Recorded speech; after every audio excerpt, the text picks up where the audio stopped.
Ang programang ito ay rated SPG. Striktong patnubay at gabay ng magulang ang kailangan. Maaaring may masiselang tema, lengguwahe, karahasan, sexual, horror o droga na hindi angkop sa mga bata. Dahil sa paghahanap ni Zoe sa kanyang ina, nakita na nga niya ito at dito na nga niya ay binihisan at nanghingi siya ng tawad dito sa kanyang kasalanan dahil nilaglag niya dito kay Dr. Carlos at kung saan inexplain niya ang kanyang sarili. Kaya niya ginawa iyon dahil gusto niya lang na mahulog sa kanya din si Dr. RG Tanyag at hindi na sila dalawa ang palalayasin. Dito naman naiintindihan ni Moira kung ano pala ang plano ni Zoe, na kung saan sabi dito ni Moira na kahit na nilaglag ako ng sarili kong anak, pero ang ako naman na ina niya ako na hindi ko kayang ilaglag ang sarili kong anak. Na kung saan dito na nga naintindihan ni Moira ang mga ginagawa ni Zoe sa kanya.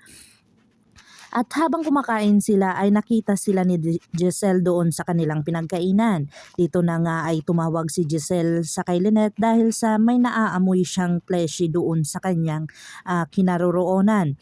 Dito na nga sinabi ni Lynette sa kay Giselle na si Moira ang dahilan kung bakit nalaglag itong si Dr. RJ. Kaya nga dito na galit itong si Giselle kay Moira kung saan lahat ng kasalanan niya ay napupuno na. At dito na nga niya nilapitan itong si Moira at takot na takot si Zoe dahil sa mga nakita niya na nakita sila ni Giselle. At dito na nga si Giselle ay nilublob nga si Moira dito sa isa cake na kung saan talagang galit na galit si Giselle at sinabi niya dito kay Moira na kulang pa yan sa lahat ng mga kasalanan mo sa pamilya ko at hindi pa lang yan, umpisa pa lang yan na ginagawa ko sa'yo. Nagpaalam naman itong si Annalyn Santos kung saan pumunta na nga dito sa bahay nila ni Dr. RJ Tanyag. Dito na nga siya nagpaalam sa kanyang ina na sasamahan niya muna itong tatay niya, na kung saan dito na nga pinakialaman ni Annalyn ang gamit ng kanyang kapatid na si Zoe.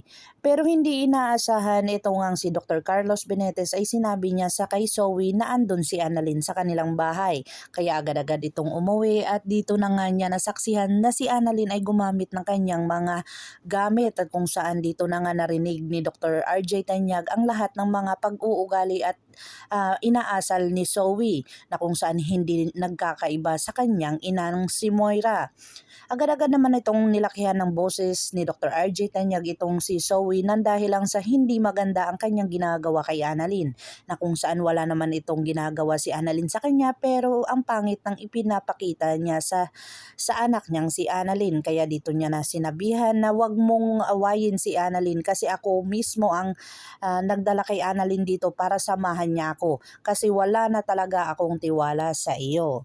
Dito na nga nagtaka si Zoe sa mga pangyayari na kung saan kinakampihan na ni Dr. RJ Tanyag si Annalyn kaysa sa kanya. Abangan natin ang mga susunod pa na episode na ito, ang Abot Kamay na Pangarap. Kung bago lang po kayo sa aking channel, please like, share, and subscribe para ma-update po kayo sa mga susunod pa. Yun lamang po at maraming salamat.